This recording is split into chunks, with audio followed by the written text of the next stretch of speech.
খাতই সবচেয়ে গুরুত্বপূর্ণ। দেশের জনসংখ্যাকে জনসম্পদে পরিণত করার জন্য শিক্ষা খাতেই অগ্রাধিকার পাওয়ার যোগ্য। কিন্তু স্বাধীন দেশটিতে এই খাতের সরকার থেকে চাহিদা অনুযায়ী পর্যাপ্ত বরাদ্দ বা বেসরকারি বিনিয়োগ ও সেবা বান্ধব না হয়ে বাণিজ্য বান্ধব বেশি হয়েছে।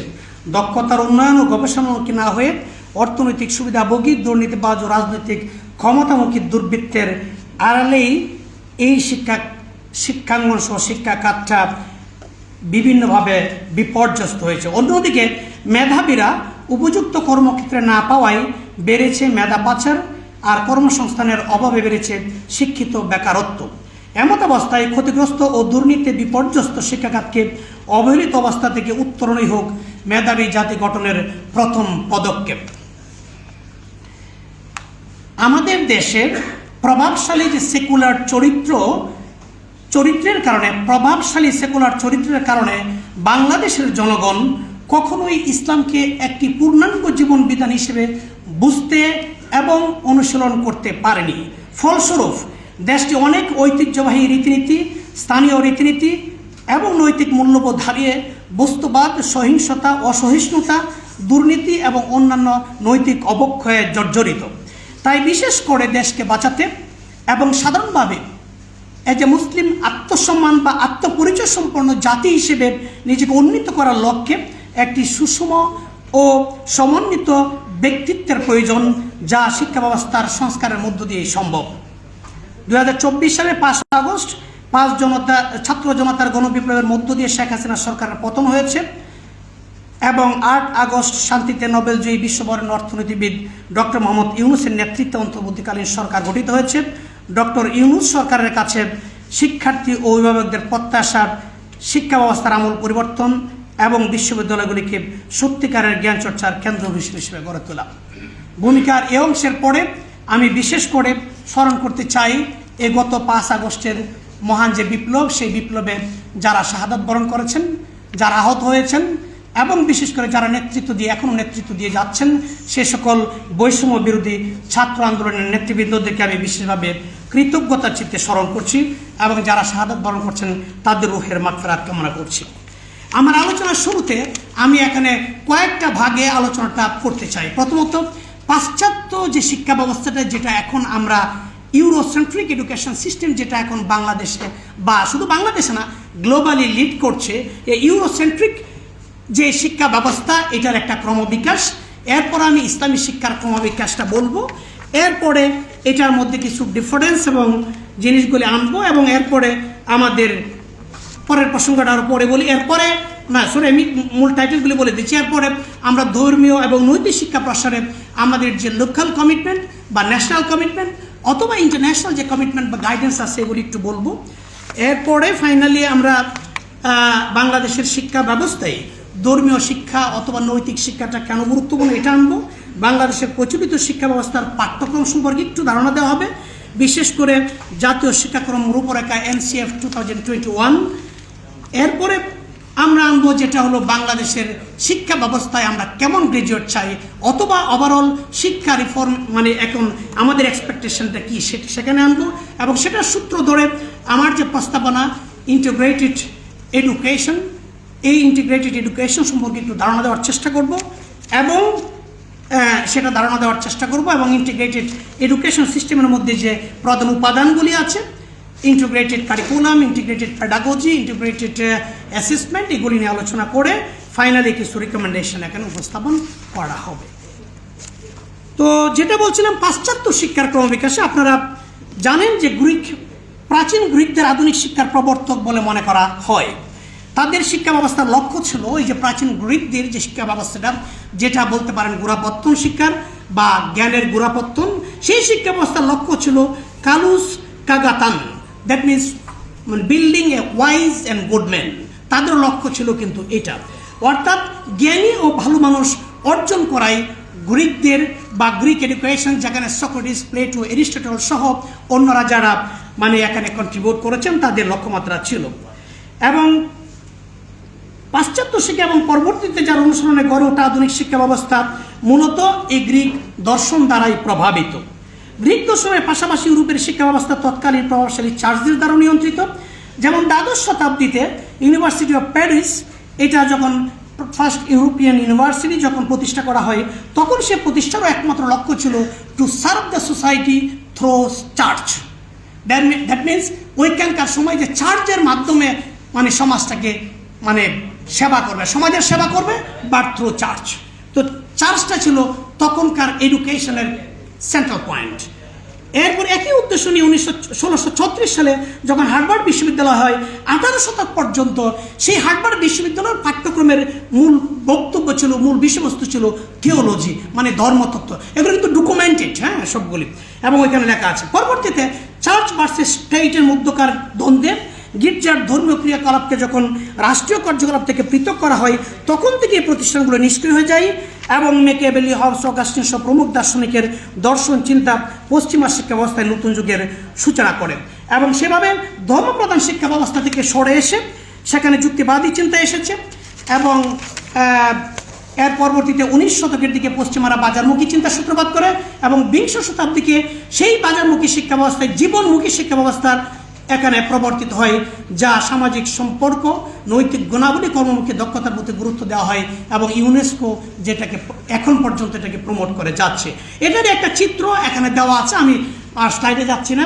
তো এখানে চিত্রটা দেওয়া আছে যে কোনভাবে আসলো। অর্থাৎ মূল কথাটা হলো 1200 শতাব্দীর দিকে থিওলজিক্যাল থটটা প্রমিনেন্ট ছিল, এটা প্রাধান্য বিস্তার করছিল, যেটা গির্জার মাধ্যমে সমাজের সেবা করাটা প্রায়োরিটি ছিল। এবং 1700 শতাব্দী থেকে রেশনাল থটটা প্রমোট করে, যেটা হলো যুক্তিবাদী চিন্তা এবং বিজ্ঞানভিত্তিক চিন্তা বা যুক্তিবাদী চিন্তা বা যুক্তিবাদকে মেনলি প্রমোট করে। এবং 1900 শতাব্দীর দিকে ইকোনমিক থট তাকে প্রায়োরিটি হয়, অর্থাৎ যেখানে চাকরি, ক্যারিয়ার অথবা কর্মমুখী ব্যবস্থাটা হলো প্রায়োরিটি, মানে ফোকাস পায়।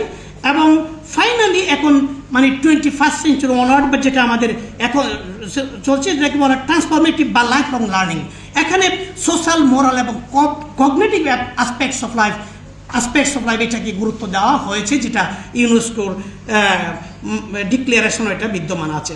এইভাবে আমরা দেখতে পাই যে ওয়েস্টার্ন এডুকেশনটা ফোকাসটা বিভিন্ন সময় শিফট হয়ে এখন এই পর্যায়ে আসছে। এই যে শিফটিংটা, অথবা এই শিফটিংয়ের পিছনে আমি আগেই বলছি যে এটার ফান্ডামেন্টালস, এখানে মূলত তাদের ফিলোসফিক্যাল ফাউন্ডেশন অফ ওয়েস্টার্ন এডুকেশনটা কী ছিল। ফিলোসফিক্যাল ফাউন্ডেশনটা ছিল idealism led by Plato, realism led by Aristotle, Thomism led by Thomas Augustine, এবং প্র্যাগম্যাটিজম যেটা চার্লস স্যান্ডার্স এবং পরবর্তীতে জন ডেউই এটা মানে লিড করে। এবং এটার মধ্য দিয়ে তাদের যে চিন্তাধারাগুলি আছে, অর্থাৎ আইডিয়ালিজম, রিয়ালিজম, থমিজম এবং প্র্যাগম্যাটিজম, মূলত এগুলিরই দৃষ্টিভঙ্গি কীভাবে এখানে তাদের মেটাফিজিক্যাল স্ট্যাটাসটা কী, এবং সেটা বিশেষ করে এটা এডুকেশনাল কারিকুলাম এটা কীভাবে রিফ্লেক্ট করে, এগুলিকে ভিত্তি করে মূলত এডুকেশনাল কারিকুলাম, পলিসিস অথবা জিনিসগুলি গড়ে ওঠে। এখন পর্যন্ত সেভাবেই ইউরোসেন্ট্রিক জিনিসগুলি আমাদের বাংলাদেশ সহ বিশ্বের বিভিন্ন জায়গায় লিড করে যাচ্ছে। ওকে, আবার এই যে ক্রমবিকাশ, এই যে পরিবর্তন, যেটা মানে ফোকাস শিফটিংয়ের যে ব্যাপারটা, এটাকেই সংক্ষেপে এই আমেরিকার সবচেয়ে একজন বড় স্কলার, তার নাম হলো লুইস, বিশেষ করে হেরি লুইস, অত্যন্ত মানে প্রতিষ্ঠিত একজন স্কলার, আপনারা গুগলে সার্চ করে পাবেন। হেরি লুইস এই ধরনের শিপমেন্টটাকে একটা ওয়ার্ড দ্বারা মানে উল্লেখ করেছেন। উনি বলেছেন, society is going to hell in a hand basket and the great universities are going to get there first. অর্থাৎ সমাজ নিজেদের তৈরিকৃত দুযোগের দিকে এক ভয়ঙ্কর পরিণতির দিকে এগিয়ে যাচ্ছে এবং বড় বড় বিশ্ববিদ্যালয়গুলি সেই যাত্রায় সবার আগে অবস্থান করছে। সেটা হলো সেই আমেরিকার স্কলার, তাদের বিশ্ববিদ্যালয়গুলির যে ফোকাস শিফটিংয়ের যে অ্যারেঞ্জমেন্ট, এটার ব্যাপারে তাদের মতামত হলো এই, তাদের রিয়েলাইজেশন হলো এই, এবং তাদের ফাইন্ডিংস হলো এই। এটা হলো মানে আমাদের ওয়েস্টার্ন এডুকেশনের ব্যাপারে একটা দিক আমি তুলে ধরলাম। এবার আমি ইসলামী শিক্ষার যেটা ক্রমবিকাশ সেটা তুলে ধরছি। আপনারা জানেন যে ইসলামী শিক্ষা এটা তাওহীদ বা একত্ববাদের ভিত্তির উপর করে প্রতিষ্ঠিত, এবং সর্বপ্রথম সূরা আলাকের যে 5টা আয়াত যেখানে বলছেন যে তুমি পড়ো তোমার প্রভুর নামে যিনি সৃষ্টি করেছেন, অর্থাৎ কোরআনের সূরা আলাকের যে অর্থাৎ প্রথম যে 5টা আয়াত আপনারা জানেন আল্লাহ রাসূল সাল্লাল্লাহু আলাইহি ওয়াসাল্লামের উপর যে অবতীর্ণ হয়, সেই 5টা আয়াতে এটা কিন্তু পড়ার কথা উল্লেখ করা হয়েছে। এবং এরও আগে আমাদের শুধু তাই না, সূরা বা কোরআন নাজিলেরও আগে ইবন বেহেশতে যখন আদম এবং হাওয়াদেরকে আল্লাহ রাসূল আল্লাহ রাব্বুল আলামিনের সাথে যখন ওনাদের মানে ইন্টারাকশন হচ্ছিল, তখনও তাদেরকে কিন্তু কিছু জিনিস শিক্ষা দেওয়া হয়েছে, এই কাজটা করা যাবে, এই কাজটা করা যাবে না। অর্থাৎ মানব সৃষ্টির আগে আসমানে থাকতেই কিন্তু শিক্ষাটা বা পড়াটা, জ্ঞানটা একটা গুরুত্বপূর্ণ ইস্যু ছিল ইসলামের জন্য, মানে আল্লাহর পক্ষ থেকে। আবার আল্লাহ রাসূলের উপর যখন জীবন বিধান হিসেবে কোরআন অবতীর্ণ হয়, তখনও প্রথম আয়াত এইগুলি নাজিল হয় আয়াতে। এরপর আরও যুগে যুগে পরবর্তীতে আল্লাহ রাসূল সাল্লাল্লাহু আলাইহি ওয়াসাল্লাম যখন মানে মসজিদে নববীতে আপনারা দেখেন, এখানে এখনো গেলে দেখবেন যারা হজ উমরায় যায়, এখানে কিন্তু একটা জায়গা আছে যেখানে আল্লাহ রাসূল সাল্লাল্লাহু আলাইহি ওয়াসাল্লামের সাথে যে সাহাবীরা ছিলেন, এই সাহাবীরা এখানে জ্ঞান চর্চায় নিয়োজিত থাকতো। এখানে কিন্তু কন্টিনিউয়াসলি তারা থাকা প্রায় সব কিছু এখানে করতেন এবং তারা গবেষণায় নিয়োজিত ছিলেন। এবং কোরআনের প্রায় 461টা জায়গায় মানে ফিকিরের কথা বলছে, মানে যেটা ফিকির বা চিন্তাটাকে প্রমোট করার প্রসঙ্গ এখানে এসেছে। যাই হোক, এগুলি ডিটেল আমি বলবো না। ফাইনালি 1980 সালে প্রখ্যাত মুসলিম স্কলার যেটা আসছে, আমাদের নাকিব আল আক্তাস, প্রফেসর নাকিব আল আক্তাস, উনি যুক্তি দেখিয়েছেন যে আমাদের সভাপতি স্যার চলে আসছেন, ধন্যবাদ স্যার, বসেন। তো আমাদের সেকুলার শিক্ষা ব্যবস্থা ভালো নাগরিক তৈরি করতে পারলেও ভালো মানুষ তৈরি করতে অক্ষম। অথচ একজন ভালো মানুষ হওয়ার জন্য ভালো নাগরিক হওয়ার শর্ত, অর্থাৎ ভালো মানুষ হওয়ার জন্য ভালো নাগরিক হওয়ার শর্ত, বাট ভালো নাগরিক হওয়ার জন্য ভালো মানুষ হওয়া কিন্তু শর্ত নয়, যেটা ওয়েস্টার্ন এডুকেশন সিটিজেনশিপটাকে প্রমোট করছে, but Islamic education on the other hand human being বা ভালো মানুষ হওয়াটাকে প্রমোট করছে। ওকে, তো এইভাবে বিভিন্ন আল ফারাবি, গাজ্জালি সবার কথা যদি আমরা চিন্তা করি, তাহলে দেখা যাবে ইসলামী শিক্ষার মূল তত্ত্বগত ভিত্তি হলো এটা মেটাফিজিক্সের সাথে ফিজিক্স এবং রেভেলেশনের সাথে হিউম্যানিটিসের একটা চমৎকার সমন্বয় ঘটিয়েছে, মানে ইসলামিক এডুকেশন। ডিটেইলে এখানে বলা আছে, আমি তো স্লাইডে যাচ্ছি না, কারণ স্লাইডে গেলে সময় আমার নষ্ট হবে। এখানে কয়েকটা জিনিস এখানে আছে, আপনার স্লাইডে দেখবেন বা আমার পেপারে পাবেন। সেটা হলো ইসলামিক এডুকেশন যেমন কয়েকটা বিষয়টাকে ফোকাস করছে যে তাদের কোন কোন এরিয়াজে মেটাফিজিক্যাল স্ট্যাটাস আছে। প্রথম হলো অন্টোলজিক্যাল ইস্যুস। অন্টোলজি হলো মানুষের প্রকৃতিটা কি, মানুষের প্রকৃতিটা কি, মানে বাই নেচার মানুষ কেমন, মানুষকে স্বাতন্ত্র সত্তা হিসেবে সর্বদা আল্লাহ রাব্বুল আলামিন তিনি সৃষ্টি করেছেন। এর মধ্যে 3টা পার্ট আপনি জানেন, সেটা হলো প্রথমত হলো স্পিরিচুয়াল, এরপর হলো স্পিরিচুয়াল একটা পার্ট, মানে মানুষের দেহের মধ্যে যেটা আছে স্পিরিচুয়াল, এরপর হলো সাইকোলজিক্যাল, আর একটা হলো এই ফিজিক্যাল। এই যে 3টা পার্ট মানুষের দেহের, আমরা যে দেহটা আছে এটার মধ্যে কিন্তু 3টা পার্ট আছে। একটা হলো স্পিরিট বা রুহ, যেটা আমরা রুহের সাথে সম্পর্কিত, আর একটা হলো মেন্টাল বা যেটা ইন্টেলেকচুয়াল সাইডটা আমাদের বলা হয়, হ্যাঁ, ইন্টেলেকচুয়াল, মেন্টাল বা লজিক্যাল সাইডগুলিকে যেগুলো অ্যাড্রেস করে, বা রেশনাল জিনিসগুলিকে যেগুলো অ্যাড্রেস করে। আরেকটা হলো ফিজিক্যাল, এই যে আমাদের হাত পা নাক কান গলা এগুলি যেগুলি আছে। এই 3টা সাইডের খোরাক যদি কারো মধ্যে না থাকে তাহলে এটা পূর্ণাঙ্গ শিক্ষা হইতে পারে না। তো 3টা সাইডের যদি ব্যালেন্স গ্রোথ হয় তাইলে এটা এডুকেশন হতে পারে। এই জন্যই অন্টোলজিটা বুঝতে হবে। মানুষের শিক্ষা এই 3টা সাইডকে অ্যাড্রেস করতে পারে একমাত্র মানে ইসলামিক শিক্ষা রয়েছে, যেটা করে, যেটা হলো অন্টোলজিক্যাল ওরিয়েন্টেশন, যেটা আমরা বলছি। এরপর অন্টোলজিতে ইপিস্টেমোলজিক্যাল বিষয়। ইপিস্টেমোলজিক্যাল বিষয়টা হলো এমন যে আপনি যে জ্ঞানটা চর্চা আনতেছেন সেই জ্ঞানটা আপনাকে দেখতে হবে যে এটার জ্ঞানের সোর্সটা কোথায়, মানে প্রথমত হলো এটা সোর্সটা কোথায়, অরিজিনটা কোথায়। এরপরে দেখতে হবে যেটা আপনার ক্লাসিফিকেশনটা কি, ক্লাসিফিকেশন অফ নলেজ। এরপরে দেখতে হবে শুধু not only classification but also status of knowledge, অর্থাৎ কোন স্ট্যাটাসে কোন নলেজটাকে বলছে। যেমন আল গাজ্জালি থেকে শুরু করে, ইবনে তাইমিয়া থেকে শুরু করে, ইবনে সিনা থেকে শুরু করে অনেক স্কলাররা তারা লক্ষ লক্ষ পৃষ্ঠা ব্যয় করেছেন এই স্ট্যাটাস এবং ক্লাসিফিকেশনের জন্য। কারণ এই স্ট্যাটাস এবং ক্লাসিফিকেশন অত্যন্ত গুরুত্বপূর্ণ, যে মানুষ জন্মের পর থেকে ইভেন একটা বাচ্চা যখন মানে মায়ের পেটে থাকে তখন থেকে শুরু করে শেষ অবধি পর্যন্ত, বেড়ে ওঠা পর্যন্ত তাকে কোন জায়গায় কোন জিনিসটা দিতে হবে এগুলির পূর্ণাঙ্গ রূপ এগুলি আমরা লক্ষ্য করতে পাই। এটা কি বলা হয় স্ট্যাটাস অফ এডুকেশন, কোন স্ট্যাটাসে কোনটা দিতে হবে, এবং ক্লাসিফিকেশন, এগুলি আরও ডিটেল আমরা কথা বলছি। এরপর আরেকটা থার্ড জিনিস হলো থিওলজিক্যাল। এটা হলো অর্থাৎ তাহলে ফার্স্ট থিং হলো থিওরি অফ অন্টোলজি, যেটা হলো থিওরি অফ নেচার, যেটা অন্টোলজি। দ্বিতীয়ত হলো এপিস্টেমোলজি, যেটা থিওরি অফ নলেজ। তৃতীয়ত হলো থিওলজি, যেটা হলো থিওরি অফ ফেইথ বা বিলিফ থিওরি। ওকে, যেটা মানে যেমন মনে করেন মুসলমান আমরা মনে করি যে আমরা দুনিয়ায় আল্লাহর পক্ষ থেকে আসছে, আবার আমাদেরকে গো ব্যাক টু মানে ওনার কাছে আবার ফেরত যেতে হবে, এই যে বিশ্বাস, এটাও একটা ব্যাপার। কারণ এগুলি সবগুলি মিলিয়ে হলো এটা তৈরি হয়। এরপরে একজনের জন্য মানে দি theory of values, that means হলো সমাজ চলার ক্ষেত্রে এই যে মুআমেলাতের ক্ষেত্রে যেসব ভ্যালুজগুলি এসেনশিয়ালস, এই সবগুলি ভ্যালুজকে কেন্দ্র করে থিওরিকে মাথায় রেখে যে জিনিসগুলি মানে যেটার মধ্যে দিয়ে গুড ম্যান অথবা গুড ক্যারেক্টার তৈরি হয়, এই জিনিসগুলি মাথায় রেখেই আপনার সবগুলি জিনিস যখন আসবে তখনই সত্যিকার অর্থে এটা রিফর্মটা সম্ভব। এবং এই জিনিসগুলিকে যথাযথভাবে অ্যাড্রেস করেছেন। আচ্ছা আচ্ছা এই জিনিসগুলির সাথে আমি যেটা বলতে চাই, তাহলে আমাদের কি দাঁড়ালো ইসলামিক শিক্ষা এবং ওয়েস্টার্ন শিক্ষার তাহলে মূল পার্থক্যটা কি বললাম? মূল পার্থক্যটা হলো একটা, যে প্রথম ওয়েস্টার্ন এডুকেশন অধিকাংশ ক্ষেত্রে আল্লাহর অস্তিত্ব এবং প্রয়োজনীয়তাকে অস্বীকার করে, অনেক ক্ষেত্রে, অধিকাংশ বলতে অনেক ক্ষেত্রে। আবার ইসলামী শিক্ষা কি করে? আল্লাহকে সর্বোচ্চ কর্তৃপক্ষ মনে করে, যে মনে করে মানে আলটিমেট মানে অবজেক্টিভ হলো এটা। এরপরে ওয়েস্টার্ন এডুকেশন যেটা করে ভালো নাগরিক তৈরিতে হেল্প করে, definitely good citizen. But Islamic এডুকেশনটা কি করে? Not only good citizen but also good human being. Human being হলে গুড সিটিজেনশিপ এমনি আসবে। এটা হলো দ্বিতীয়ত। তৃতীয়ত হলো ওয়েস্টার্ন এডুকেশনটা ওনলি রেশনাল থটকে প্রমোট করে, অর্থাৎ তারা মনে করে শুধু রেশনাল মানে যুক্তিটাই বড়। এই যুক্তির মধ্য দিয়ে মেয়েও পুরুষ হয়ে যেতে পারে, পুরুষও মেয়ে হয়ে যেতে পারে, যেটা হয়। আপনি জানেন যে ওয়েস্টার্ন বিশ্বে এখন পার্লামেন্টে পুরুষকে আইন করে মহিলা করছে, মহিলার আইন করে পুরুষ করতেছে, আপনি জানেন ঘটনা। এবং মেয়ে বিয়ে করতেছে, পুরুষ বিয়ে করতেছে। এগুলি কিন্তু যুক্তিবাদিতার ফসল। এগুলো নয় যে কোনো লিমিট ছাড়া যুক্তিবাদিতা হলে যা হয়। অপরদিকে ইসলাম কি বলছে? ডেফিনেটলি ইসলাম যুক্তিটাকে প্রমোট করে। আমি যেটা বললাম, কোরআনে 461 বার ফিকিরের কথা বলছে, মানে চিন্তার কথা বলছে, আর্গুমেন্টের কথা বলছে, বিভিন্ন ধরনের কথা বলছে।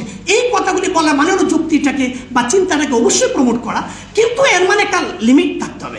যেমন ধরেন আপনি ফুটবল খেলতেছেন, মাঠ আছে স্টেডিয়ামে কি একটা বাউন্ডারি আছে কিনা খেলোয়াড়দের জন্য? না, যে কোনো জায়গায় মারলেই হলো বল, একটা বাউন্ডারি থাকতে হয় না, তাহলে তো এটা খেলাই হবে না। ঠিক ইসলাম বলছে সবটাই থাকবে, আপনার স্বাধীন, এই বাউন্ডারির মধ্যে আপনি স্বাধীন, বাট বাউন্ডারির বাইরে আপনি যেতে পারবেন না, বাউন্ডারি ক্রস করা যাবে না। এই যে ক্রস মানে বাউন্ডারিটা, এইটাই হলো এখানের মানে বৈশিষ্ট্য। এরপর আরেকটা ফাইনাল দিক হলো এখানে ইকোনমিক লাভ বা দুনিয়াটাই হলো এখানে ফাইনাল থিংস। এই যে মানে ওয়েস্টার্ন এডুকেশনে ইকোনমিক থটস বা কে কত দুনিয়াতে বড় মানি মেকিং, খাওয়া দাওয়া ফুর্তি করে দুনিয়াটা মস্ত বড়, এটা একটা বিষয় দিক।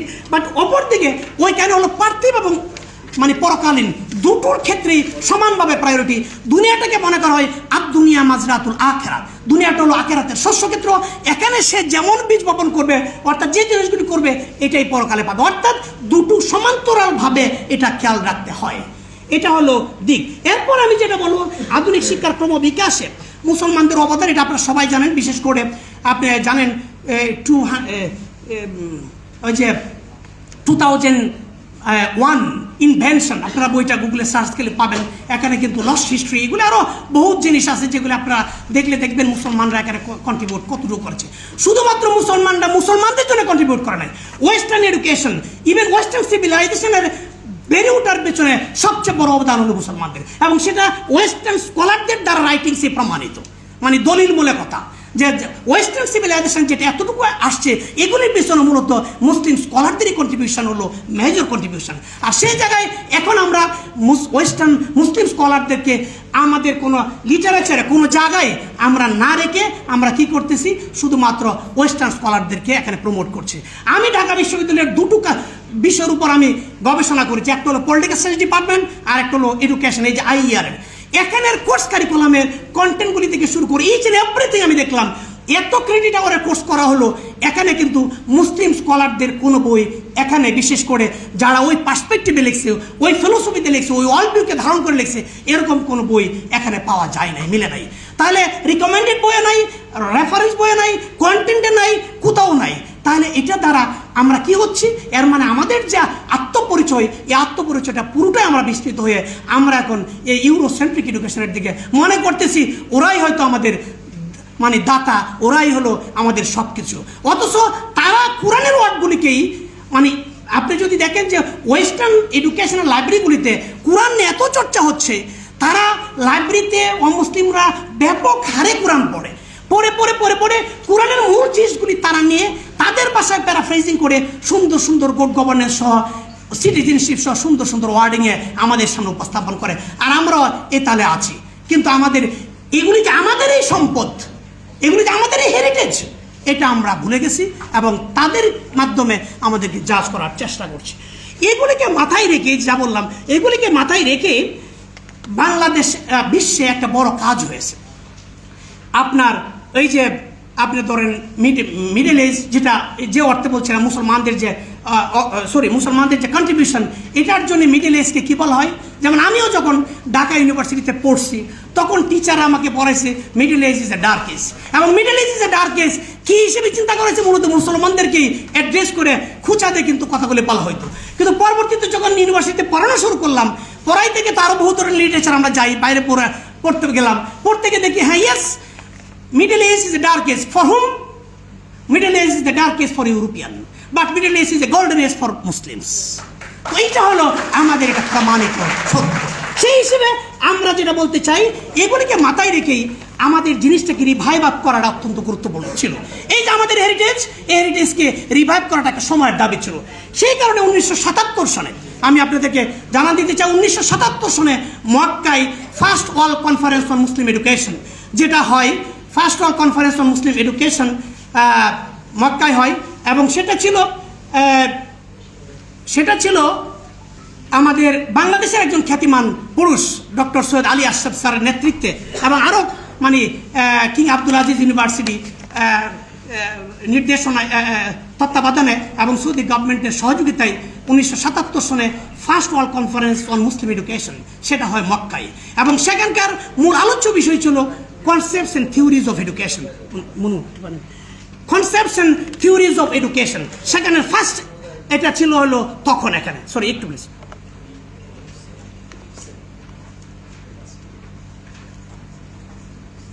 তো first world conference on Muslim education সেটা ছিল 77, ওকে, যেটা মেন ছিল কনসেপ্টস এন্ড থিওরিজ, অর্থাৎ নলেজ আর থিওরি কনসেপ্টস এগুলি ডিটেল আলোচনা করছে ওনারা। এবং দ্বিতীয় কনসেপ্টটা ছিল, দ্বিতীয় সেমিনার হলো পাকিস্তানে, সেটা হলো 1981-এ, সেটা ছিল কারিকুলামের উপর, ওনলি ফর কারিকুলাম।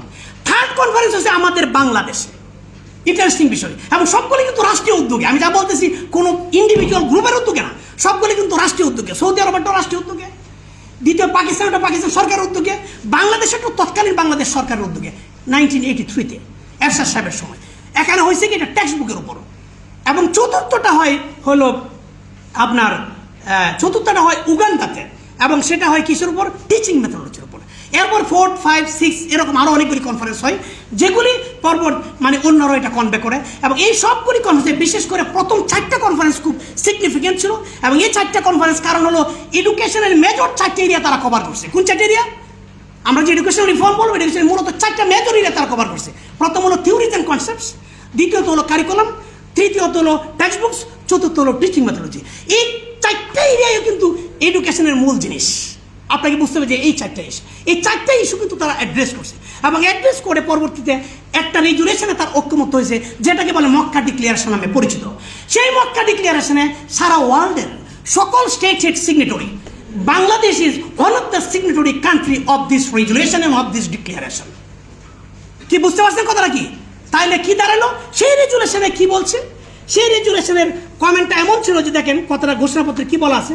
ঘোষণাপত্রে বলা আছে যে মানুষের আত্মা, বুদ্ধি, যুক্তিযুক্ত অনুভূতি এবং শারীরিক অনুভূতির প্রশিক্ষণের মাধ্যমে শিক্ষার মূল লক্ষ্য হল মানুষের ব্যক্তিত্বের সুষম বিকাশ। একজন মুসলমানকে প্রশিক্ষণ দেওয়া উচিত যে মহান আল্লাহর প্রতি বিশ্বাস তার সমগ্র ব্যক্তিত্বের মধ্যে অন্তর্ভুক্ত হয় এবং তার মধ্যে ইসলামের একটি সংবেদনশীল অনুভূতি তৈরি হয়। এছাড়া জ্ঞান যাতে তাকে কুরআন ও সুন্নাহর যথাযথ অনুসরণ করতে সক্ষম করে, তাকে যেন ইসলামী মূল্যবোধের সমন্বয়ে স্বেচ্ছায় ও আনন্দিতভাবে আল্লাহর প্রদত্ত মর্যাদাপূর্ণ খলিফাতুল্লাহ হিসেবে পরিচালিত করতে পারে, সেই জ্ঞান যেন আল্লাহর নৈকট্যবর্তী হতে সক্ষম করে তোলে, এটা এমনভাবে জ্ঞানকে তৈরি করতে হবে। আরেকটা কোশ্চেনপত্র আরেক জায়গায় বলছে Islam is a complete way of life, it is possible to evolve social, political, economic and psychological thought from the Islamic point of view. Hence, an integrated system of education is required, and it is possibility provided Muslim government become fully aware of the danger of this duality. অর্থাৎ এডুকেশনের যে দুয়ালিটিটা বিদ্যমান, দ্বৈত নীতি বা দ্বৈততা এডুকেশনে, এই দ্বৈততাটা পরিহার করে এখানে এক কেন্দ্রিক করার কথা কিন্তু এখানে বলা হয়েছে, সেটা ছিল ডিক্লিয়ারেশন। আচ্ছা, আমি এরপরে আর একটু আগাইতেছি। এবং যেটা বললাম যে তাহলে এই ডিক্লারেশনের সিগনেটরি কান্ট্রি কিন্তু বাংলাদেশ, যেখানে টেক্সট বুক কীভাবে হবে, কারিকুলাম কীভাবে হবে, টিচিং মেথোলজি কীভাবে হবে, কনসেপ্টস অ্যান্ড থিওরিজগুলি কীভাবে, সবগুলি ডিটেল বর্ণনা করে সারা ওয়ার্ল্ডের মুসলিম স্কলার্স এবং রোলার যারা ছিলেন তখনকার সময় যারা শাসক ছিলেন তারা একীভূত হয়ে ওলামা এবং মানে উমেরা সব একত্রিত হয়ে ডিক্লারেশনের সিগনেটরি করছে ওই সময়কার। এর মানে উম্মার মধ্যে কিন্তু একটা ঐক্যমত্য প্রতিষ্ঠিত হয়ে গেছে। এইটাই যদি আমরা বুঝতে পারতাম, জানতে পারতাম, তাহলে কিন্তু আমাদের আর এটা নিয়ে কোনো চিন্তা করার দরকার ছিল না। কিন্তু আমাদের দুর্ভাগ্য, বাংলাদেশের এডুকেশনিস্টরা বা অনেকে হয়তো বা এগুলির চেহারাটাও দেখে নেই, মানে ওই যে এক ডিক্লারেশন পড়া তো দূরের কথা, হয়তো নামও জানে না। তাইলে তারা আমরা মুসলিম কিন্তু এটার ভিতরে ঢুকে নেই, তাহলে আমরা কি কাজটা করব, কি কন্ট্রিবিউশনটা করব, এটা কিন্তু আমাদের প্রশ্ন এবং নিজের চিন্তা করা উচিত। সকল ডকুমেন্টস আমাদের বিআইটি লাইব্রেরিতে অ্যাভেলেবল, যারা চান তারা go through the detail, you may go through the detail. Okay, এর পরবর্তীতে আমি দেখছি ইউনেস্কো, এটা হলো প্রথম পয়েন্ট, বিশেষ করে ইন্টারন্যাশনাল যে কমিটমেন্টগুলি আছে, ইন্টারন্যাশনাল যে গাইডেন্সটা আছে এটা। দ্বিতীয়ত ইউনেস্কোর যে শিক্ষা ব্যবস্থাটা সর্বশেষ যেটা বললাম আমরা, ওই যে যেটা আমি আলোচনা আনলাম কোনটা ট্রান্সফরমেটিভ এবং লাইফ লং লার্নিং, এখানেও কিন্তু এই কথাটা বলা আছে। সেটাতে কি, এই যে এখানেও কিন্তু আপনার সামাজিক, নৈতিক এবং উজ্জীবনী এডুকেশনটাকে ফোকাস করা হয়েছে, এটাও স্বীকৃতি দিয়েছে। এরপরে 2015 সালে যে গৃহীত এসডিজি বা ওইটা, এখানেও কিন্তু বিভিন্ন জীবনব্যাপী গুণগত শিক্ষা, অন্তর্ভুক্তিমূলক শিক্ষার কথা বলা হয়েছে। এবং সপ্তম ধারায় সপ্তম লক্ষ্যমাত্রা এখানে বলা হয়েছে টেকসই উন্নয়নের জন্য দরকার, টেকসই উন্নয়নের জন্য দরকার কি দরকার, মূল্যবোধ, মানসিক দক্ষতা, ভাবধারা এবং জীবন ধারণ পদ্ধতি শিক্ষা কারিকুলামে অন্তর্ভুক্ত করা। বিশেষ করে আপনি জানেন বাংলাদেশের যে শিক্ষা, এই যে ইন্টিগ্রেশন, যেটা ন্যাশনাল ইন্টিগ্রেটিভ পলিসি যেটা বাংলাদেশ ডেভেলপ করছে 2012-এ, সেই 12-এর ইন্টিগ্রেটিভ পলিসি কখনোই বাস্তবায়ন সম্ভব না যদি না এই টাইপের এডুকেশনটা এখানে মানে ইন্ট্রোডিউস করা হয়। তাহলে আপনি এই ন্যাশনাল পলিসি করে রাখলেন, বাট এটার বাস্তবায়ন কীভাবে হবে কোনো রূপরেখা নাই। সেই রূপরেখা একমাত্র এটার মধ্য দিয়েই করা সম্ভব। এরপরে দেখেন জাতীয় শিক্ষানীতি 10 যেটা হয়েছে 2-এ, এখনও কিন্তু অ্যাকনোলেজ করা হয়েছে যে নৈতিক, মানবিক, সাংস্কৃতিক, বৈজ্ঞানিক এবং সামাজিক মূল্যবোধগুলিকে ব্যক্তিগত এবং জাতীয় জীবনে যাতে প্রতিফলিত হয়, এটা এই যে শিক্ষানীতির 10-এর 2 অনুচ্ছেদে এটা উল্লেখ করা হয়েছে। এরপরে জাতীয় শিক্ষানীতির 3 নম্বর অনুচ্ছেদে বলা হয়েছে এখনো যে সততাকে ফোকাস দিতে হবে, হ্যাঁ, সততা সহ আর অন্যান্য জিনিসগুলির কথা বলা হয়েছে, জাস্ট সোসাইটির কথা বলা হয়েছে। 16 অনুচ্ছেদে ধর্মীয় শিক্ষা এবং নৈতিক বিজ্ঞানের পাঠের সাথে সুষ্ঠু নৈতিক চরিত্রের মাধ্যমে বেড়ে ওঠার, অর্থাৎ শুধু শিক্ষা দিবে না, সে চরিত্রবান হয়ে বেড়ে উঠতেছে কিনা শিক্ষা প্রতিষ্ঠানে, এটাও দেখার কথা বলা হয়েছে। এই যে 4টা বছর, 10টা বছর অথবা 16টা বছর আপনার স্কুল, কলেজ, ইউনিভার্সিটিতে শিক্ষাঙ্গনে কাটাইতেছে, সেই শিক্ষাঙ্গন থেকে তার বেড়ে ওঠাটা যেটা শুধু মানে মুখস্থ নির্ভর বা পড়াশোনা জ্ঞান নির্ভর এটা না, তার বেড়ে ওঠা, তার মূল্যবোধটা, সে তার ব্যালেন্সটা সে কীভাবে ডেভেলপ করছে, যেটা জাপানিজরা জন্মের পর থেকে হচ্ছে, সুইজারল্যান্ডে পর থেকে হচ্ছে, তাহলে এটা বেড়ে ওঠে কীভাবে? এই বেড়ে ওঠার স্ট্রাকচারটা একটা অ্যাসেসমেন্টের আওতায় সিস্টেমের মধ্য দিয়ে আনার কথা ছিল এই এডুকেশনে। কথা সুন্দর সুন্দর বলা আছে, বাট কিন্তু কাজে কম আর কি। ওকে, আবার এরপরে দেখেন ন্যাশনাল ইন্টিগ্রিটি পলিসির কথা আমি আগেই বললাম, এগুলি বলছে। এরপরে ফাইনালি আমাদের নাইমে আমরা একটা গবেষণা আসে, যেখানে ধরেন আমি একটা গবেষণা লিড করি, এটা হলো কত 2021 I was the team leader of this projects. সেখানে এই যে এখন যে 10টা সাবজেক্ট হয়েছে ন্যাশনাল কারিকুলাম রিফর্মে, সেই 10টা সাবজেক্ট একটা সাবজেক্ট যে ধর্ম ও নৈতিক শিক্ষা, এই সাবজেক্টটা ড্রাফট ইয়েতে কিন্তু এটা ছিল না, এটা প্রায় বাদ হওয়া গেছিলো, পরীক্ষাটা তো আগে বাদ দিয়েছিল। আপনারা জানেন 18, 19, 20-এর মধ্যে যে ইয়েটা ছিল, এই ধরনের সে বাদ ছিল, তখন ড্রাফটেও এই সাবজেক্ট ছিল না। বাট আমার নেতৃত্বে যে আমরা টিম কাজ করেছি, এখানে আইআর ডাইরেক্টর ছিল, আমাদের কম্পারেটিভ রিলিজিয়নের ডাইরেক্টর ছিল, আমার টিম মেম্বার আরও 9 লোকজন ছিল, যারা ছিল তাদের নেতৃত্বে আমরা এটা প্রমাণ করলাম। বিভিন্ন হিন্দু, বৌদ্ধ, রিলিজিয়াস লিডারদের প্রতিনিধিত্ব ছিল, তারা সব আমরা এটা বুঝালাম যে তারা এখানে একটা যুক্তি দেখানোর চেষ্টা করছিল এই গভর্নমেন্ট, যে কি ধর্ম শিক্ষাটা মানে আপনার শিক্ষা প্রতিষ্ঠানের দরকার নাই, এটা কোথায় হইলে হবে? বাসা বাড়িতে।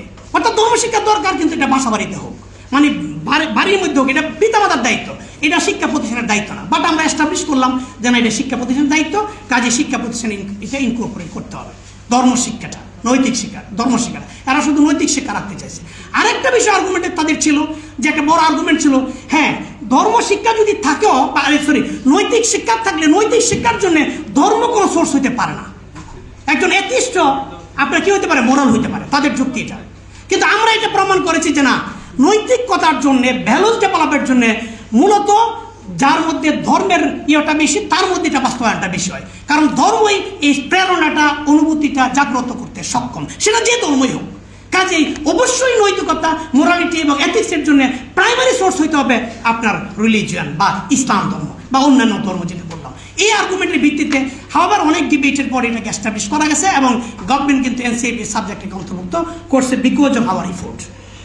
আচ্ছা, যাই হোক, তো এটা আমরা এরপরে আমাদের শিক্ষা ব্যবস্থায়, তাহলে এই যে দলিলগুলি বললাম, এই দলিলগুলি এটা প্রমাণ করে যে বাংলাদেশে ধর্মীয় শিক্ষাটা খুব প্রাসঙ্গিক। এছাড়া আরেকটা জিনিস আমি বলতে চাই, কিছু স্টাডি হয়েছে, জরিপ হয়েছে, সার্ভে হয়েছে, যেমন যুক্তরাষ্ট্রের বার্কলি সেন্টার ফর রিলিজিয়ান্সের সহযোগিতায় ওয়ার্ল্ড ফেথ ডেভেলপমেন্ট ডায়ালগ এবং বাংলাদেশের ব্রাক সেন্টারে পরিচালিত একটি সমীক্ষা উঠে এসেছে, বাংলাদেশের মানুষ ধর্মীয় ব্যক্তিত্বের প্রতি অধিকতর সংবেদনশীল এবং ঘনিষ্ঠ। উক্ত জরিপ আরও দেখায় যে ধর্ম এইসব মানুষের কাছে সবার আগে অগ্রাধিকার পায়।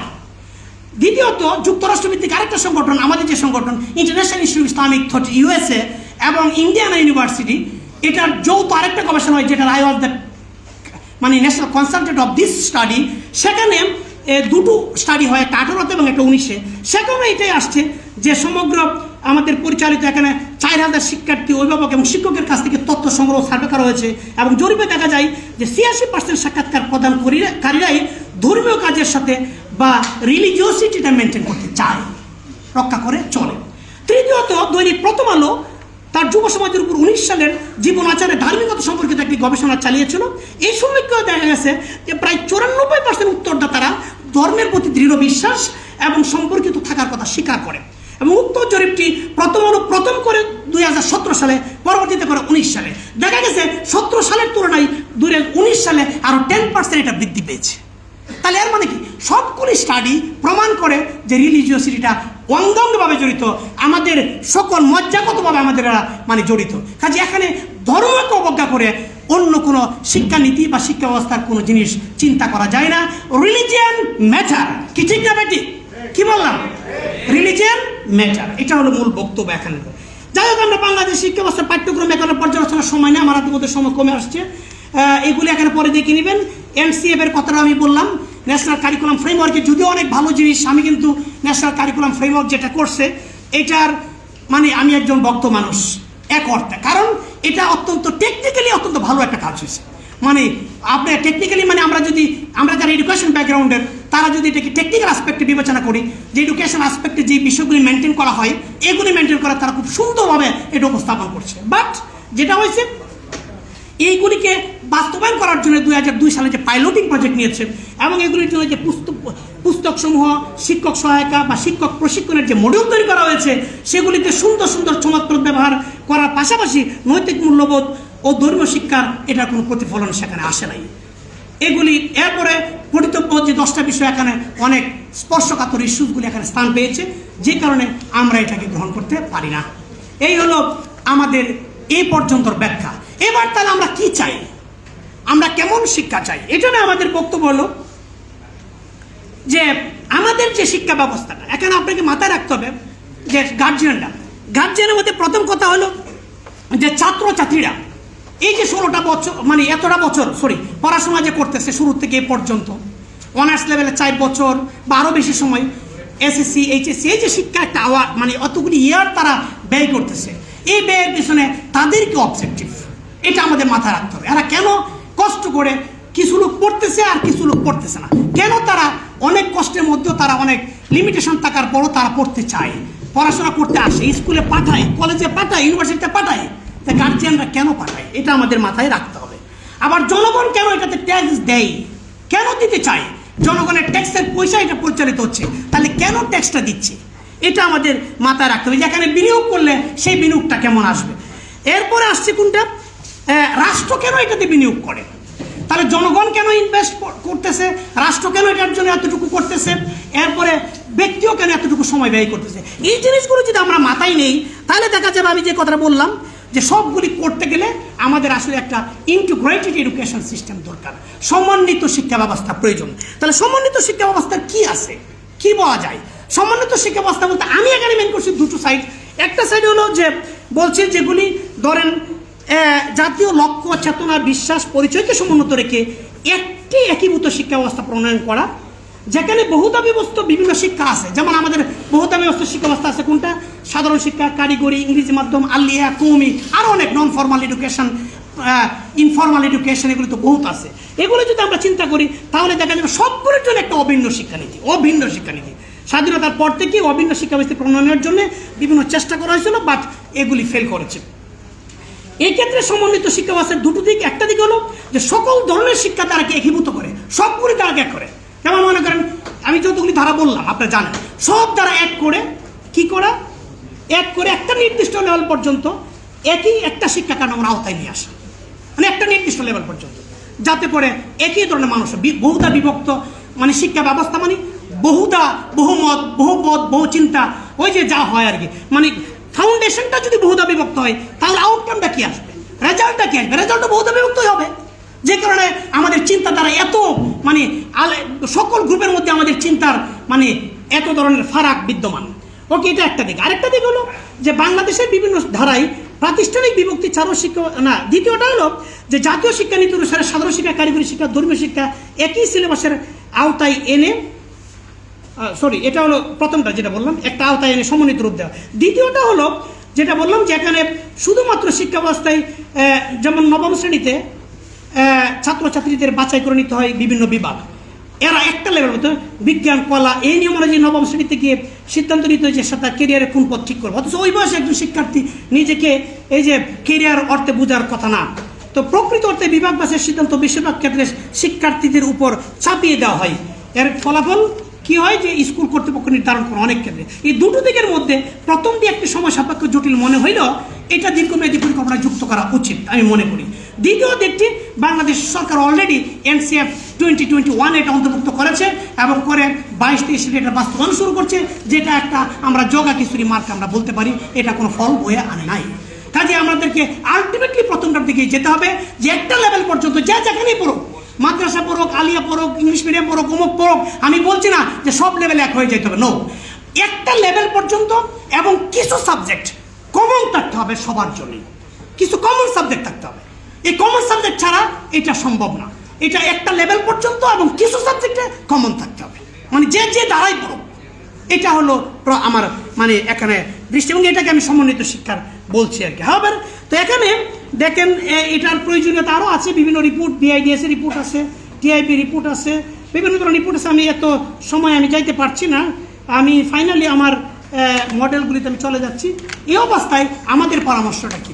আমরা এই সমন্বিত শিক্ষার জন্য কয়েকটা দিক বলছি। প্রথম হলো ইন্টিগ্রেটেড কারিকুলাম। ইন্টিগ্রেটেড কারিকুলামে আমরা যেটা বলছি, ইন্টিগ্রেটেড কারিকুলাম আমাদের টার্গেট হলো যে গুড ম্যান হওয়া, মানে যেটা জাতিকে চাই। ধরুন এখানে আমাদের বিষয়টা বলা আছে, একটা national education philosophy, national education এর অবজেক্টিভ থাকে গুড ম্যান করা। ইউনিভার্সিটি মিশন থাকে ইউজুয়ালি গ্রাজুয়েট এমপ্লয়েবিলিটি। আবার ফ্যাকাল্টির অবজেক্টিভ থাকে সোশ্যাল বিং হওয়া বা সোশ্যালি যাতে তারা কমিটমেন্ট হয়। এবং ফাইনালি ডিপার্টমেন্টের একটা অবজেক্টিভ থাকে যাতে তারা স্ব ডিপার্টমেন্টের সাবজেক্টের বিষয়ের উপর তাদের এক্সপার্টিস তারা নিতে পারে। এই তো অবজেক্টিভ। এই আমরা যদি চারটে মিলাই, তাইলে এই চারটা যদি মিলে যায় যে গুড ম্যান, তাহলে জাতির প্রত্যাশা পূরণ হলো, ইউনিভার্সিটির প্রত্যাশা পূরণ হলো, ফ্যাকাল্টির প্রত্যাশা পূরণ হলো, ডিপার্টমেন্টের প্রত্যাশা পূরণ হলো। এই চারটা প্রত্যাশাকে একত্রিত করে যেটার নাম, এটাকে বলা হয় ইন্টিগ্রেটেড এডুকেশন, যেখানে অবজেক্টিভ হলো গুড ম্যান করা, গ্রাজুয়েট এমপ্লয়েবিলিটি থাকা, সোশ্যাল বিং হওয়া বা socially commitment or socially responsible হওয়া, এবং তার প্রফেশনাল নলেজ বা ডিসিপ্লিনারি নলেজটা থাকবে। এইটা হলো আমাদের এক্সপেকটেশন। তাহলে এটা, এবং এটা সম্ভব কীভাবে? এটা সম্ভব গুড ম্যান হওয়ার জন্য রিভিল নলেজকে আনতেই হবে। কারণ আমি আগে যেটা বললাম যে ধর্মটাকে এখানে আনতে হবে। এটা মুসলমানদের জন্য ইসলাম ধর্ম, অন্যদের জন্য অন্য ধর্ম আনতে হবে। এই রিভিল নলেজ এখানে হইতে পারে, এবং রিভিল নলেজ ওকে। এরপরে গ্রাজুয়েট এমপ্লয়েবিলিটির জন্য জেনারিক স্কিল বা লাইফ লং লার্নিং স্কিল থাকবে। সোশ্যাল বিংয়ের জন্য ফান্ডামেন্টাল বা ফ্যাকাল্টি রিকোয়ার্ড স্কিল কোর্সগুলি থাকবে। এরপরে প্রফেশনাল নলেজের জন্য দুটো দিক, এখানে হলো একাডেমিক ডিসিপ্লিন কোর এবং একাডেমিক ডিসিপ্লিন অপশনাল, মানে স্পেশালাইজেশন, এটা থাকবে। এই জিনিসগুলি মিলিয়ে যদি করা যায় তাহলে দেখা যাবে একটা লোক প্রকৃত অর্থে এই গ্রাজুয়েটটা হবে well rounded graduate, well rounded graduate, বা প্রকৃতপক্ষে একজন মানে আমি বলতে পারি মুসলিম প্রফেশনাল হবে মুসলিমরা, অন্যরা হিন্দু প্রফেশনাল হবে, ভালো মানুষ তারা তৈরি হবে। একই সাথে সোশ্যাল সায়েন্টিস্ট হবে, সাবজেক্ট স্পেশালিস্ট হবে, গুড মুসলিম হবে, এবং আলটিমেটলি ওয়েল রাউন্ডেড গ্রাজুয়েট এবং ওয়েল রাউন্ডেড প্রফেশনাল অর্থাৎ ইন্টিগ্রেটেড প্রফেশনাল হিসেবে তার আবির্ভাব হবে। এগুলি ডিটেল এখানে দেওয়া আছে, আপনারা পরে দেখতে পারবেন। এবং একই সাথে টিচিং মেথোডলজিতে আমাদের একটা প্রস্তাব দেওয়া আছে, এটা হলো মানে কারিকুলামটা বললাম। এরপরে প্যাডাগজিটা তো থিঙ্কিং প্যাডাগজি, যে আমাদের এখন যে টিচিং লাইনটা আমরা যে ক্লাসে যাই কী করে লেকচার করি, এই লেকচারিং বাদ দিয়ে কী করে স্টুডেন্টদেরকে তাদেরকে এনগেজ করা যায়, তাদের মধ্যে কীভাবে পার্টিসিপেন্ট এনশিওর করা যায়, তাদের চিন্তার মানে আপনাকে কীভাবে চিন্তার বিকাশের সুযোগ দেওয়া যায়। মূলত টিচারের রোলটা হবে মানে একজন কী হিসেবে, একটা ক্যাটালিস্ট হিসেবে হবে, যে সে তার মধ্যে সুপ্ত প্রতিভার বিকাশের সুযোগটা করাই দেবে। ক্লাসরুম হবে সেই বিকাশের জায়গা, এখানে ইন্টারাকশনের সুযোগ করে তার মাথার থেকে উত্তর টানাই দেবো। উনি হয়তো ক্লু দিতে পারে বাট কোনো সমাধান দিতে পারে না। বাট আমরা কি করছি, একই লেকচার শিট সব জায়গায় দিয়ে ফটোকপি করে চালাইতেছি, সব টিচাররা এক লেকচার সব জায়গায় চালাইতেছে। এই জন্য বাংলাদেশের সিস্টেমে টিচিংটা হয়ে গেছে ফোকাস রাদার রিসার্চ। এখানে ইউনিভার্সিটিগুলিতে কোনো রিসার্চ হয় না, মেজর রিসার্চ হয় না, শুধুমাত্র টিচিং বেসড ইউনিভার্সিটি। হোয়ারাজ ওয়েস্টার্ন বা উন্নত ইউনিভার্সিটিগুলিতে রিসার্চ হলো ফোকাস, 60% রিসার্চ, 30-40% হলো টিচিং। আর আমাদের এখানে 90% হলো বলতে পারেন কি টিচিং, আর 10% নামে মাত্র রিসার্চ, সেটা হতো ওই কোয়ালিটি রিসার্চ বা ইম্পেরিক্যাল রিসার্চ বলা যায় না, শুধু রচনা লেখার রিসার্চ হয়। আবার যাই হোক, এগুলি হলো আমাদের প্যাডাগজির। এই জন্য এটা দরকার হলো একটা ভালো, এই প্যাডাগজিকে আমি একটা মত দিছি, এডুকেশন মিনিস্ট্রি এটা অ্যাকসেপ্ট করছে সেকেন্ডারি লেভেল পর্যন্ত। এটা হলো integrated pedagogy for critical thinking, IPCT model, যেটা I was the team leader of this projects. এবং এখানে বলা হয়েছে যে টিচার, লেসন এবং স্টুডেন্টসদের কীভাবে ইন্টারাকশন সম্ভব, এগুলির মধ্য দিয়ে এটা সম্ভব। তাহলে ক্লাসরুম থেকে ট্রুলি ইনকোয়ারি বেসড ভালো লিডারশিপ চলে আসবে, যেটাকে আমাদের এই যে ইউসুফ স্যার মাঝে মধ্যে বলে যে আমরা কি শিক্ষার্থী প্রডিউস করবো না মানে পরীক্ষার্থী প্রডিউস করবো। বিষয়টা হয়ে গেছে ক্লাসরুমের অ্যারেঞ্জমেন্ট হয়ে গেছে পরীক্ষার উপযোগী, বাট শিক্ষার্থী না ট্রু অর্থে। ওকে, এরপরে আরেকটা জিনিস আনছি এখানে, এটা সেকেন্ডারি লেভেল পর্যন্ত গুরুত্বপূর্ণ, সেটা হলো অ্যাসেসমেন্ট প্রসেসটা। এই অ্যাসেসমেন্ট প্রসেসে আমি যেটা বললাম ব্যালেন্সটা ডেভেলপ করবে, এটা শুধু তাত্ত্বিক কথা না। সে যে 4 years 2 years 16 years education institution সম্পৃক্ত, এখান থেকে তার ব্যালেন্সটা কীভাবে করছে এটার একটা মানদণ্ড থাকতে হবে, যেটাকে আমরা বলছি evaluation in examination, evaluation in প্র্যাকটিসে থাকতে হবে। এটার অ্যারেঞ্জমেন্ট থাকবে, এবং এখানে মার্কসও ভাগ হয়ে যাবে, এবং টিচার থাকবে জাস্টিস, একটা অংশ থাকবে অ্যাজ এক্সামিনার, আর একটা অংশ থাকবে অ্যাজ এ অবজারভার। এই অবজারভারের মার্কও যোগ হইলে তার অ্যাসেসমেন্টটা ভালো হবে। এবং এরপরে যেটা, এবং ঢাকা ইউনিভার্সিটি প্রতিষ্ঠার পিছনে কিন্তু মূল উদ্দেশ্য এটাই ছিল যে রেসিডেন্সিয়াল ইউনিভার্সিটি, যাতে করে এখানে থেকে তাদের ব্যালেন্সটা ভালো মানুষ কীভাবে তৈরি হচ্ছে, ওই যে ঢাকা ইউনিভার্সিটির মূল অবজেক্টিভ আমি লক্ষ্য করলাম এই রেসিডেন্সিয়াল করার পিছনে এই যারা জমির দাতা, যারা ইউনিভার্সিটির জমি দিয়েছেন, যারা প্রতিষ্ঠা করেছেন, তাদের মূল উদ্দেশ্য ছিল এই ধরনের গ্রাজুয়েট তৈরি করা। তো সেটার একটা কৌশল এখানে দেওয়া হয়েছে। ফাইনালি সুপারিশে অনেক কথা ডিটেল আমি গেছি, আমি মোটা থেকে 2-4টা কথা বলে দিয়েছি। প্রথম কথা হলো শিক্ষানীতির ব্যাপারে কথা হলো, আমি যেটা বললাম যে এখন যে অবিলম্বে এই যে বাংলাদেশ গভর্নমেন্ট 6টা বিষয়ের সংস্কার কমিশন করছে, আমি মনে করি সবার আগে করা দরকার ছিল শিক্ষা সংস্কার কমিশন। আপনারা কি একমত না? সবার আগে শিক্ষা সংস্কার কমিশন বাদ দিয়ে অন্য কমিশন করছেন, ভালো কথা, এটা ভালো, I appreciate this things, but এটার সাথে শিক্ষাটা 1 নম্বরে রাখা উচিত ছিল। আমি অনুরোধ করব অবিলম্বে শিক্ষা সংস্কার কমিশন করা হোক, এবং যেখানে বিদগ্ধ, যারা ডেডিকেটেড, যারা প্রফেশনাল আছে, এডুকেশনিস্ট আছে, তাদেরকে ভিত্তি করে যারা এডুকেশন ব্যাকগ্রাউন্ডে পড়াশোনা করছে, এগুলিকে মাথায় রেখে যারা মানে তাদেরকে সামনে রেখে এডুকেশন কমিশন সংস্কার করা হোক। দ্বিতীয়ত আমি বলবো মক্কা ডিক্লিয়ারেশন, যেটা আমি বলছিলাম, মক্কা ডিক্লিয়ারেশন আলোকে আমাদের শিক্ষানীতি, শিক্ষাক্রম এবং অন্যান্য টেক্সট বুকস সব কিছুকে পর্যালোচনা এবং সংশোধন করতে হবে। এটা আমাদের, কারণ as a signatory country of Bangladesh এটার দায়িত্বের মধ্যে পড়ে। এটা আগের গভর্নমেন্ট অ্যাড্রেস করে নাই, কিন্তু আমি অনুরোধ করবো এইটা গভর্নমেন্টের সিদ্ধান্ত এবং তারা সিগনেটরি কান্ট্রি, কাজে এখানে একটা লিগ্যাল অব্লিগেশন আছে, আর মোরাল অব্লিগেশন তো বটেই, এটা করতে হবে। তৃতীয়ত বলছি বহুতা বিভক্ত শিক্ষার ধারার প্রতিটা ক্ষেত্রে ন্যূনতম আবশ্যিক কোর্স রেখে একই কারিকুলাম পাঠ্যপুস্তক হইতে হবে, এরপরে তারা অন্যান্যগুলি যুক্ত করবে। এরপর আরও অনেকগুলি আছে, আমি এখানে আর ডিটেলে এই পর্যায়ে আর গেলাম না। এবং যেটা আমি বলতে চাই যে শিক্ষানীতিতে আরও জিনিসগুলি আসছে, ওই যে ওকে ইসলামী বিশ্ববিদ্যালয় যেটা কুষ্টিয়া আছে এটাকে ফুললি ইসলামিক ইউনিভার্সিটি মালয়েশিয়া বা আল আজহার আদলে করে ফেলা দরকার। এবং ইসলামী আরবি বিশ্ববিদ্যালয় যেটা আছে এটাকে ট্রু অর্থে আপনার মাদ্রাসাগুলির জন্য মানে ট্রুলি ওই লেভেলে নেওয়া উচিত। এফিলিয়েটিং ইউনিভার্সিটি ওকে, বাট এটার কন্ট্রোলটা ম্যানেজমেন্টটা ওই ধরনের লোকগুলির নেতৃত্বে থাকা উচিত, যাতে করে তারা ওই বিশাল মিশনের ইমপ্লিকেশন তারা রাখতে পারে। এবং কৌমি কারিকুলাম আলিয়া সবগুলি ধারার জন্য আলাদা আলাদা যেগুলি বললাম এগুলিকে একসাথে করে এগুলির জন্য একটা করা। বিশেষ করে আমি আরেকটা যেটা বলবো পলিসিতে আনার জন্য, সেটা হলো টিচারদের জন্য আমি বলছি যে পিএসসির আদলে, পিএসসি যেমন পাবলিক সার্ভিস কমিশন, সরকারের লোকেরা এই যে আমলারা ব্যুরোক্র্যাট হয়, ঠিক অনুরূপভাবে এডুকেশন সার্ভিস কমিশন গঠন করা হোক এবং এটার আওতায় শিক্ষক নিয়োগ হবে, তাদের বেতন স্কেল দেওয়া হবে, তাদের কর্মক কর। আপনি টিচারের কাছ থেকে সার্ভিস চাইবেন, টিচারকে বেতন দিবেন সবচেয়ে কম, এটা তো হইতে পারে না। এবং শুধু বেতনের ব্যাপার না, তার সোশ্যাল স্ট্যাটাস, একজন সচিব এই স্ট্যাটাস পায় কি যায়, বাইরে গেলে তার সার্কিট হাউস ফ্রি, তার সোশ্যাল স্ট্যাটাস ভিন্ন, তার গাড়ি বাড়ি পুলিশ এই যে অন্য অনেক কিছু থাকে। বাট একজন টিচার কি পায়? সবচেয়ে অবহেলিত টিচার। কাজেই এটা পিএসসির আদলে ওই সামাজিক মর্যাদাটা এনশিওর করতে হবে, শুধু বেতন না। যে সামাজিক স্ট্যাটাস আপনি সচিবদেরকে দিচ্ছেন, যে সামাজিক স্ট্যাটাস আপনি জাজদেরকে দিচ্ছেন, হোয়াই নট আপনি টিচারদেরকে? বরং জাজ সচিব সবাই তো টিচারাই তৈরি করে, কি ঠিক না ব্যাটি? তাহলে টিচারদেরকে কেন? টিচাররা সবার আগে থাকবে, গ্রেড 1-এ থাকতে হবে তাদেরকে। এখন গ্রেড কতদিন হয়ে গেছে খেয়াল করে দেখেন, এটা হতে পারে না। এটা শুধু মুখে মুখে বললে হবে না, এটা আনতে হবে। এটা হলো বললাম ওকে। এরপরে পাঠ্যক্রমের ব্যাপারে একটু শিক্ষানীতিতে বললাম। পাঠ্যক্রমের ব্যাপারে তো আগে বললাম যে পাঠ্যক্রমে নলেজ, স্কিলস এবং ভ্যালুস থাকতে হবে। নলেজ মানে দুটো কথা ক্লিয়ার। নলেজ মানে হলো একটা হলো ডিসিপ্লিনারি নলেজ, যে সাবজেক্টে পড়বেন এই সাবজেক্ট, কিন্তু একই সাথে এই সাবজেক্টের সাথে রিভিল নলেজ থাকতে হবে। রিভিল নলেজ মানে হলো যেমন ইন্দোনেশিয়াতে কি আছে, ফান্ডামেন্টাল অফ ইসলাম 100 নম্বরের কোর্স, প্রাইমারি থেকে ইউনিভার্সিটির সব লেভেলে পাঠ্য কম্পালসারি ইন্দোনেশিয়াতে। আবার শুধু তাই না, আরেকটা 100 নম্বর আছে রিলিভেন্সি কোর্স। মনে করেন ইকোনমিক্স পড়বে, ইসলামিক ইকোনমিক্স, ম্যানেজমেন্ট পড়বে, ইসলামিক ম্যানেজমেন্ট, ফাইন্যান্স পড়বে, ইসলামিক ফাইন্যান্স, 100 নম্বরের কোর্স। এর মানে দুটো কিন্তু কম্পালসারি 200 নম্বর। এডুকেশন মানে ইন্দোনেশিয়াতে এটা কম্পালসারি। ইন্দোনেশিয়াতে হইতে পারলে আমরা কেন না? মালয়েশিয়াতে হইতে পারলে আমরা কেন না? তাহলে কাজেই আমাদেরকে এই দুটো কোর্স কম্পালসারি, একটা হলো ফান্ডামেন্টাল অফ ইসলাম, আর একটা হলো রিলিভেন্সি কোর্স। যে সাবজেক্টে পড়বে, ল পড়ুক, হিস্ট্রি পড়ুক, যেটাতে পড়বে, আর্ট পড়ুক, কোনো অসুবিধা নেই।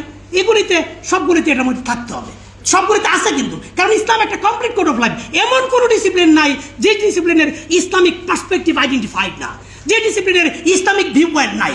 এখানে কোরআনিক ইন্ডিকেশনস আছে, সুন্নাটিক ট্রেডিশন আছে, ক্লাসিক্যাল মুসলিম স্কলারদের কন্ট্রিবিউশন আছে, এবং মডার্ন মুসলিম স্কলারদের কন্ট্রিবিউশন ইজ অ্যাভেলেবল। এগুলির ইনকর্পোরেশন ইজ নিডেড। এটা হলো কারিকুলামের ব্যাপারে কথা। ফাইনালি মূল্যায়ন, অ্যাসেসমেন্টের ব্যাপারে যেটা বললাম যে শুধুমাত্র এক্সাম কেন্দ্রিক না, তার বেড়ে ওঠা, তার ব্যালেন্সটা কীভাবে ডেভেলপ করছে, এটার জন্য একটা প্র্যাকটিক্যাল অ্যাসেসমেন্টের অ্যারেঞ্জমেন্ট রাখতে হবে। এরপরে ম্যানেজমেন্টের ব্যাপারে আমি যেটা বলতে চাই, ম্যানেজমেন্টে এই যে এখন যেটা 2 মিনিস্ট্রি প্রাথমিক গণশিক্ষা আলাদা আলাদা থাকার কারণে এখানে জগাখিচুড়ি হয়, বিভিন্ন গ্রুপের সাথে যতগুলি এডুকেশনাল অর্গান আছে এগুলি একটার সাথে একটা কম্বিনেশন নাই। এগুলি আমার মনে হয় একটা ইয়ের মধ্যে নিয়ে আসা যেতে পারে। বিশেষ করে আমি যেটা বলবো যে শিক্ষা প্রতিষ্ঠানের যারা প্রধান হবে, এটা প্রাইমারি টু ইউনিভার্সিটি সব লেভেলের জন্য আমার পরামর্শ হলো যদি অ্যাভেলেবল করা যায় সেটা হলো যে এডুকেশনের লিডারশিপ একটা সাবজেক্ট আছে, ডিসিপ্লিন আছে, এডুকেশনাল লিডারশিপ, এডুকেশনাল ম্যানেজমেন্ট, যেটা এই ডিসিপ্লিনটা অত্যন্ত একটা পপুলার, মানে বিভিন্ন সাবজেক্টে বাংলাদেশে এটা অতটা পরিচয় নাই। এডুকেশনাল লিডারশিপ বা একাডেমিক লিডারশিপ অথবা এডুকেশনাল ম্যানেজমেন্টে যাদের ডিগ্রি থাকবে, ফরেন ডিগ্রি, তাদেরকে অগ্রাধিকার দিতে হবে। আর যার ডিগ্রি নাই তাকে বলতে হবে যে ডিগ্রি কইরা আসো, তাহলে তুমি প্রতিষ্ঠান প্রধান হইতে পারবে। মানে শুধুমাত্র টিচিং এক জিনিস, আর ম্যানেজমেন্ট এবং লিডারশিপ এটা আরেকটা আর্ট, এটা একটা অন্য একটা জিনিস। এটা কিন্তু তাকে থাকতে হবে। এবং শুধু তাই না, টিচার হইতে গেলেও তাকে এটা করতে হবে, অন্তত মাস্টার্স ইন এডুকেশন থাকতে হবে। কারণ টিচিং ইজ এন আর্ট। একটা লোক ফার্স্ট ক্লাস ফার্স্ট হয়েছে, ফার্স্ট ক্লাস ফার্স্ট হওয়া মানেই না যে ক্লাসে গিয়ে তার ডেলিভারেশন ইজ ফাইনাল ওয়ান। ক্লাসে গিয়ে তার ভিন্ন চরিত্র হইতে পারে, বরং থার্ড ক্লাস পড়াটা একটা ক্লাসে ভালো ইন্টারেক্টিভ হইতেছে, অন্যদেরকে এঙ্গেজ করে বলতেছে, বাট ফার্স্ট ক্লাস পড়াটা করতে পারতেছে না। কাজে এটা কে শেখাবে? এটা শেখাবে এডুকেশন, যেটা ঢাকা বিশ্ববিদ্যালয় আইয়ার করা উচিত, তাদের লিড দেওয়া উচিত এইসব ক্ষেত্রে। তো এটা হলো আরেকটা দিক। ফাইনালি আমি আরেকটা যেটা বলবো যে ম্যানেজমেন্ট কমিটিতে এই যে সকল শিক্ষা প্রতিষ্ঠানের ম্যানেজমেন্ট কমিটিতে এডুকেশনের দিকে মানে ফোকাস দিতে হবে, যারা শিক্ষাবিদ। এবং আমার আরেকটা পরামর্শ হলো, শুধু শিক্ষাবিদ না, একজন ধর্মীয় ব্যক্তিত্ব কোটা থাকতে হবে। ওই যে বিভিন্ন কোটা থাকে না, বিদ্যুৎসাহী, হিতৈষী, অমুক, দাতা, তোরতা, কত দুনিয়ার 14টা 15টা কোটায় একজন মেম্বার একটা স্কুল কমিটিতে থাকে, কলেজ কমিটিতে, ইউনিভার্সিটিতে। কেন হয়? এখানে কেন ধর্মীয় প্রতিনিধি থাকবে না? কেন থাকবে না? তার ব্যক্তিত্ব বিকাশ হবে কিভাবে? সেটা কে দেখবে? All monitor the things.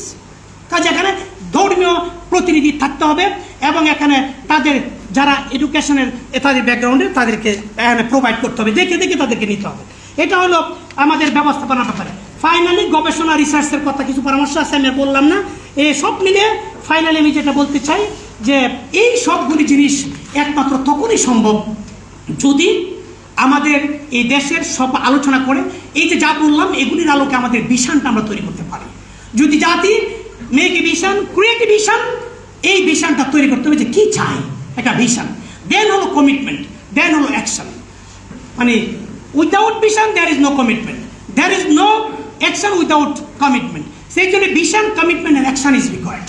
এটা আমাদের দরকার এবং এই কাজটা আমরা যদি করতে পারি তাহলে আমাদের যে অবিলম্বে আমরা যে এই যে কল্যাণমুখী আমরা যেটা, অর্থাৎ ডাইভার্সিটি ইন ইউনিটি, মানে একটা ঐক্যের মধ্যেই একটা বৈসাদৃশ্য, ডাইভার্স অ্যারেঞ্জমেন্টটা থাকবে। এটা করা সম্ভব, যে কোনো মাল্টিকালচারাল সোসাইটিতে এটা করা সম্ভব। এবং আল্লাহ রাসূল সাল্লাল্লাহু আলাইহি ওয়াসাল্লাম মদিনান সোসাইটিতে এবং বিদায় হজ্জের ভাষণের মধ্য দিয়ে এই জিনিসগুলি তুলে ধরেছেন এবং এগুলি ক্লিয়ার ইন্ডিকেশন সেখানে আছে। আমরা এখান থেকে নিয়ে আমরা এখানেও কোনো ধর্মকে আন্ডারমিন না করে, কোনো গোষ্ঠীকে আন্ডারমিন না করে আমরা কিন্তু একটা সেই লেভেলের একটা জাস্ট সোসাইটি আমরা গড়ে তুলতে পারি। ধন্যবাদ সবাইকে। আসসালামু আলাইকুম।